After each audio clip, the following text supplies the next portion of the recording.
चूचू चिड़िया की कहानी।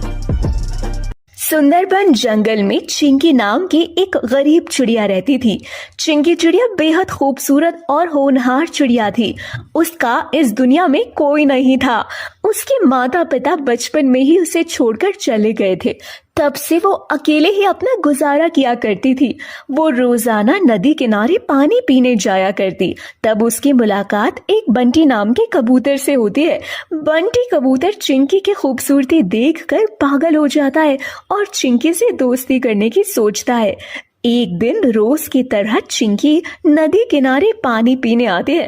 तब बंटी कबूतर चिंकी से कहता है, अरे सुनो, तुम्हारा नाम क्या है? मैं रोजाना तुम्हें नदी किनारे देखता हूँ। मेरा नाम चिंकी है। बताओ क्या काम है आपको? अगर बुरा ना मानो तो मैं तुमसे एक बात बोलूं। तुम मुझे बहुत अच्छी लगती हो। क्या तुम मुझसे दोस्ती करोगी? चिंकी इस दुनिया में अकेली थी, इसीलिए वो दोस्ती के लिए खुशी खुशी हाँ कर देती है। इस तरह बंटी कबूतर और चिंकी चिड़िया अच्छे दोस्त बन जाते हैं और रोजाना मिलते हैं। धीरे धीरे करके उनकी दोस्ती प्यार में बदल जाती है और दोनों शादी कर लेते हैं। शादी करके बंटी चिंकी को अपने घर लाता है, लेकिन बंटी कबूतर की माँ बबली कबूतर ही बहुत ही ज्यादा लालची और घमंडी स्वभाव की थी। वो चिंकी को बिल्कुल भी पसंद नहीं करती थी। इस तरह कुछ दिन गुजर जाते हैं। एक दिन बबली कबूतरी चिंकी से कहती है, चिंकी, आज काफी दिनों बाद मेरी बहन सुंदरी घर आ रही है, तो तू मेरी बहन के लिए स्वादिष्ट खाना बना ले और ध्यान रहे खाने में कोई कमी नहीं रहनी चाहिए। ठीक है माँ जी। उसके बाद चिंकी वहां से चली जाती है। कुछ देर बाद सुंदरी कौवी घर आती है। बबली कबूतरी फिर से चिंकी चिड़िया को आवाज लगाती है, अरे चिंकी, ओ चिंकी, अरे करम जली कहाँ मर गई? दीदी आप बैठो, मैं जरा देखती हूँ। बबली कबूतरी चिंकी चिड़िया को देखने के लिए जाती है। चिंकी बाथरूम में उल्टियां कर रही होती है। क्या हुआ? तू इतनी देर से बाथरूम में क्या कर रही है? तुझको पता भी है सुंदरी दीदी घर आ चुकी हैं? पता नहीं माँ जी, मुझको 2 दिनों से उल्टियां हो रही है। मेरी तबीयत कुछ ठीक नहीं है और मेरा सर भी चकरा रहा है। क्या उल्टियां हो रही हैं और सर चकरा रहा है? ये बात बबली कबूतरी जाकर अपनी बहन सुंदरी कौवी को बताती है। तो सुंदरी कहती है, बबली, लगता है चिंकी बहू पेट से है। इसका हाल देखकर लक्षण तो यही बता रहे हैं। दीदी आपके चरण कितने शुभ हैं। घर में कदम रखते ही घर में खुशियां आने वाली हैं। बबली, पर इस खुशी के पीछे एक बात तो सोचने वाली है।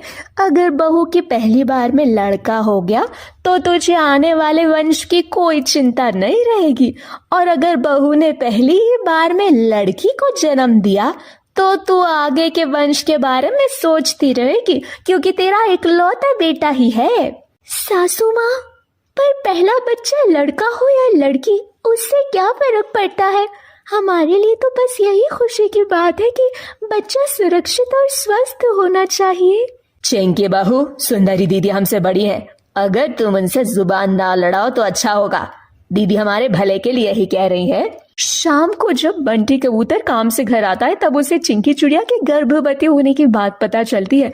बंटी कबूतर बहुत खुश होता है और चिंकी से कहता है, चिंकी, आज मैं बहुत खुश हूँ। हमारे घर में नन्हा मेहमान आने वाला है। हाँ बंटी, मैं भी बहुत खुश हूँ, मगर आज मेरे माता पिता जिंदा होते तो वो भी बहुत खुश होते। पता नहीं मेरा मन इतना क्यों घबरा रहा है। दिल छोटा मत करो चिंकी, अब तुम्हें हमारे बच्चे के लिए खुश रहना होगा। अब मुझे जाना होगा। मैं 3 महीने बाद वापस आऊंगा। उस बीच तुम अपना ख्याल रखना। आपका जाना जरूरी है क्या? 3 महीने में आपके बिना कैसे रहूंगी? चिंता मत करो, माँ तुम्हारे साथ है, और अब तो घर में सुंदरी मौसी भी है, और तुम्हारी डिलीवरी के वक्त मैं तुम्हारे साथ रहूंगा। देखो, अगर काम नहीं करूंगा तो आगे अपने जीवन में अपने बच्चे को खुशियां कैसे दे पाऊंगा। अगले दिन बंटी कबूतर ऑफिस के काम से बाहर चला जाता है। तब सुंदरी कौवी बबली कबूतरी से बोलती है, बबली, यही अच्छा मौका है। अब तो बंटी भी घर पर नहीं है, वो होता तो हमें टोका टाकी करता, रोकता। हमारे पास अच्छा मौका है। अब हम आसानी से पता लगा सकते हैं कि चिंकी लड़के को जन्म देने वाली है या लड़की को। वो कैसे दीदी? अरे बहू की सोनोग्राफी करवा लेते हैं, जिससे पता चल जाएगा कि बहू लड़के को जन्म देने वाली है या लड़की को। अरे वाह दीदी, आप तो बहुत समझदार हो। कुछ देर बाद बबली कबूतर ही चिंकी से कहती है, 1 घंटे में जल्दी से तैयार हो जा, हमें अस्पताल के लिए जाना है चेकअप करवाने तेरा। उसके बाद चिंकी तैयार हो जाती है। फिर सुंदरी और बबली कबूतरी मिलकर चिंकी को अस्पताल ले जाती है। हॉस्पिटल में डॉक्टर बुलबुल चिंकी की सोनोग्राफी करके बताते हैं, देखिए आपके बहू की सोनोग्राफी से पता चलता है कि आपके बहू के पेट में एक लड़की है। लो हो गया सत्यानाश, हमारे तो नसीब ही फूट गए दीदी, आप बिल्कुल सही कह रही थी। चिंकी को ये सब सुनकर बहुत बुरा लगता है, लेकिन फिर भी वो चुप थी। उसके बाद सुंदरी और बबली चिंकी को लेकर घर आ जाते हैं। चिंकी अपने पति बंटी कबूतर को सारी बातें बताना चाहती थी, लेकिन वो उसे परेशान भी नहीं करना चाहती थी, इसलिए उस वक्त चुप हो जाती है। उसके बाद चिंकी रसोई की तरफ जा ही रही होती है, तभी रसोई घर में सुंदरी और बबली आपस में बातें कर रही होती है और उनकी सारी बातें चिंकी चिड़िया चुपचाप सुन रही होती है। देख बबली, अगर तू चाहती है कि बच्चा इस दुनिया में ना आए तो बहू का अबॉर्शन करवा दे।